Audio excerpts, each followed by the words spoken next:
Hello everybody, in today's video I'm going to show you how to change the primary email on Facebook. If you want to update the main email address associated with the Facebook account, you can do so from your account setting. To get started, firstly open your Facebook app, and from here you need to select this three-lined icon in the top left. And over here scroll all the way to the bottom until you find this setting and privacy and select that and go to the setting. So over here under the setting and privacy, you need to select this account center in the top.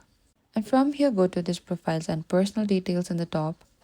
And over here you need to choose this contact info in the bottom. So in order to change it, what you need to do is you need to simply select the current email and select delete email. And after that you need to select this add email in the bottom again. And after that simply enter your email address and select next in the bottom. And Facebook will send a verification email to that address, and once it is verified, that's how you can change the primary email on Facebook. Thank you for watching this video. I hope this video was helpful.